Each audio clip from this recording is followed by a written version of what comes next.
This is Lego set 71859, the Dragon of Life, with 1050 pieces retailing for 110 USD. First, we're going to take a look at the side builds, the main build, and then the minifigures. Here are the two side builds of the set. First, we have this little bit of forest. We have some new leaf elements here in Tron's green surrounding the sword. It kind of looks like a fire protecting the sword that the ninja have to overcome. And then once they do overcome it, you can pull down that, revealing the Sword of Fire. We have a small tree in the back with some more of those new leaf elements, and a small shrine to the side. I love the angle that they got on this. It looks really nice. And there's a knob on the back to spin the middle portion. I feel like that just gives more of the effect that these are like green fire, and it's like the fire like moving. But yeah, fun little side build. I think it's nice. Glad that was added into the set because it makes the set feel like there's more value to it. And then we also have this little rock monster in or earth monster in like a mech suit, even though it technically isn't a mech suit. It feels less like a mech suit and like a bigger version of himself, because the color scheme is consistent with the minifigure itself, who is just sitting in there. I love the use of his weapons as like shoulder pads. It makes him look a lot more menacing. And I love his like two little legs with the claws coming out. He's very articulated too, so you can get him in all fun poses. And his claws are big enough to fit a minifigure, so you can have him just attacking your ninja, destroying them. And while he's destroying them, maybe you need someone to come in and save the day. So let's get on to the main build of the set, the Dragon of Life. Here's the main build of the set, the Dragon of Life. And first, I'm gonna say, wow, this thing, I think it looks really good. I love the like detailed, like the stone path going up its tail, the little seat on the back that's like, it's not actually a saddle and it looks more part of the dragon, while still like, you know, you can tell that you're meant to put a minifigure there, or you can't put a minifigure there. It's just so cool. And the dragon is so big. Like here's like a minifigure. Look how small he is compared to it. It's just so high up, so much like clearance from the ground. But let's first start with the head of the dragon. So here we can see two massive antlers. I think that's really cool, with the new Tron's green leaf element coming off the back, kind of looking like hair. The mouth of the dragon inside has like a little piece to represent the tongue, I guess. And that's just so cool, because most dragons nowadays don't get anything inside of their mouths when they use like the two big molded pieces from the Evo series, or the core sets, and like the Evo dragons. But they don't normally have stuff inside. I think only Lloyd's legendary dragon, or basically Lloyd's core dragon and the jungle dragon, had tongues inside. So this is really cool to see again, and it's implemented in such like a natural way where you open up the mouth and then you see it, instead of like a tongue sticking out of the dragon's mouth. And then this new headpiece, which this is the first time I'm getting it, but it is like chunkier than I thought. It goes a lot more outwards than I thought it would. But there's your dragon without a face. And it's so cool how that like one piece just like brings the whole head together. It's two massive antlers, very cool. And decent range of posability with the head. You know, you can look all around. Only thing is you can't really look down, which I will get back to later. Then we have the neck, which is very nicely detailed. Can turn 360 degrees. It is on a ratchet. It's actually connected into the body with one of those like newer socket pieces instead of the normal ones, which I think they're just going to start phasing out the normal ones for these ones, because personally I would have put the normal ones in there instead of those like 1x2 version. But yeah. And then it has a very nice, oh yeah, by the way, neck also can't really move down, which is very sad. So like if, let's say, Dragon Form Lloyd wants to seek guidance from the dragon, it can't really look down at him. I guess you can make it look down by moving its legs down, but even then, like, it doesn't work very well and doesn't look very good. So that is like the one issue I have with this dragon overall. There is another one, but that one's much smaller. Then we have the chest, which I think is very nicely like rounded, looks really cool. And the arms of the dragon, another one of these transcreen leaf pieces to hide I'm guessing this is bulk up the dragon because it's not really hiding the joint. I also don't really mind the joints just peeking out because like over here we can see some evil joints, but and like stone legs, but it just looks like the dragon has like a stone skeleton kinda, and like the rocks underneath is like the skeleton of the dragon showing. And I get that like that's a bit weird to think about, why would you have your bones exposed, but I think they're like there for like support of the dragon, not like literally its bones, but like they're like supporting the dragon in its entirety for it to be able to like stand up. Same with the back legs, that's why they're all made out of stone. That's my idea for how it would work. And then the arm, obviously a ton of like wood, leaves peeking out, some green energy flowing out, like the transgreen leaf element there, up here. And then for its feet, 3 very nice claws, bigger claws. I'm glad they didn't use the mech finger claws, because I don't love that piece. I think they're a bit too stubby, so to say, and they don't really look like fingers, they look like claws, so I guess they fit better on a dragon, but I don't love them on mechs, and not on like the front of my dragon's feet. But yeah, nice feet. There's like rock here, and it just shows like the gradient of the dragon from brown going to like roots with the grass and moss, and then finishing on this piece of stone that's like the support. Like once again, like it's supporting the dragon. Like when the dragon stands, it's standing on that stone. Yeah, I just thought that was cool. And we go down the back of the dragon's body. It's like it has like lats for its wings, the muscle. It looks like that. Wow, you can see my thumbprint from the reflection of the light. I do not like that. But yeah, it looks like muscle just extending out, holding the wings up.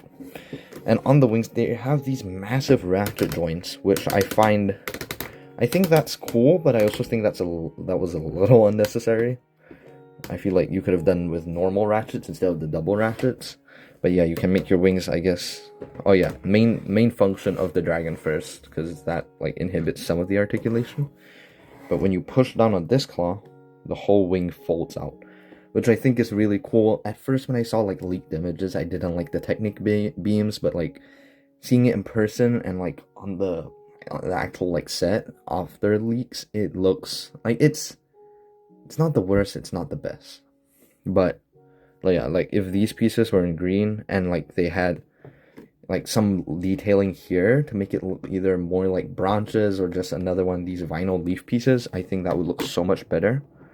But I think it looks really good overall. There's a little Technic pin holding the sword in, but yeah, and both wings work the same, so you can just fold out both wings. You can articulate them forward using the double ratchets, and it makes it look really menacing. But I prefer just folding it up, because like this looks like the dragon's like emerging from the forest, like the undergrowth. I think that's really cool.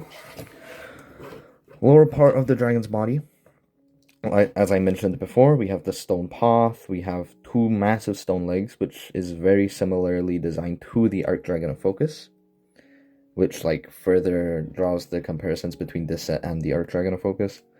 A massive tail, which I'm so happy with the fact that this tail is so long. There's a ball joint, leaf piece. These are 2 separate pieces, but I would not suggest like forcefully twisting it, because inside here there's like Technic like for an axle to go into, and that scuffs up the like peg on this like tree piece. And then the base of the tail connects to the dragon via this like swinging bit, which I don't love. I think another ball joint would have been better, but I also understand like it doesn't inhibit the dragon's articulation so much so to the point that I disapprove of the tail. But like I think the only issue I have with it is the fact that the dragon's tail can't go down starting from here. It starts going down here. Other than that, it's fine. It also makes the dragon's like tail posing from side. Oh, from side to side look a lot more like realistic, I guess, because it's like curving out, especially since it has like a path built into its tail. But yeah, overall, fantastic dragon. I love this dragon. And now we're gonna need some minifigures to ride the dragon and interact with it. So let's get on to those right now. Here are all the hero minifigures in this set. First, we have Dragon Form Lloyd. I think he is very interesting. I love how he uses his secondary color of like the lime green as his wing color, unlike Cole, who uses his main color, which is black, for his wings. And this tail on both of them just reminds me of like a furry ninjas, guys. I don't know why. No hate, I just thought it was funny. They have these new armor pieces, which they look really big, and they are kind of big, but they're not really big. They're not as big as I thought they'd be. They also pull together the ninjas design like really well, in my opinion, with all of them having like the matching shoulder pads. You can see with like Zane, Cole, all the dragon forms have this shoulder pad. But yeah, no, I think that looks really cool. He's also exclusive to this set. He has wonderful scale printing throughout the minifigure. And the same can be said for Cole, who has these like different shaped scales. Lloyd had like spikes going down, or going up, spikes going up, and Cole has these like spikes just erupting, or scales just erupting across his entire torso with like gold highlights at the ends of them. Lloyd's ones, some of them had gold highlights, but most of them were black. Cole's just has a ton of gold, which makes sense. He has a little hammer, which I think is kind of strange, but it's also fitting for Cole's character. Black dragon wings, another furry tail. I just think they look like furries. The masks can also be turned side to side, so like you can get the ninja to look to the side. Face masks are face printing is the same as it's always been for Dragon's Rising, but yeah, you can get them like looking to the side pretty good. Cole's hammer flew off. But yeah, there's Cole, and then we have Zane. Zane has 2 golden katanas, and he also has the same armor piece the other two have. He's also wearing his normal outfit from like his dragon form outfit, just without the tail, wings, and hair and half mask instead of the full mask. Some nice printing, some claws. They all have claw printing too. And his scales have like gray outlines with gold tips, which is in between like white and blue. There's like a blue in between the white and gold. I think that's really cool. I wouldn't say like very like great Zane minifigure, but we love Zane. Or I love Zane. But here's Eren in his new suit. No more black, instead we have dark blue, which I think looks really nice. That head looks either like Rontu or like, what's his name, Ryu to me. This, yeah, decent suit. I don't love dark blue, honestly. I think dark blue is good, but it could have been some better color. But it also matches with Ryu. You can see the dragon tails from the 2 dragons on the front of his suit go all the way to the back. And he has like his name spelled out on the back in jargon. Okay, let's just put his armor back on. And then we have the Lost. Okay, Eren is just not cooperating. And we have the Lost suit here. Sora. You know, I started to like Sora again as like a character because I enjoyed her Dragon's Rising Season 3 Part 2 suit. This is just that suit with a different armor piece, a half mask.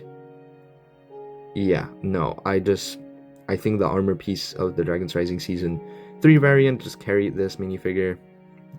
It's literally just pieces of different Soras put together. I don't know why we're not just making new Sora suits. The back of it's, yeah, I get a little cat.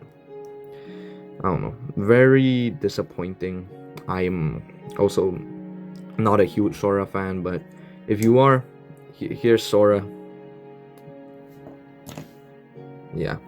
Now that we've gone through all the heroes, let's go look at some bad guys.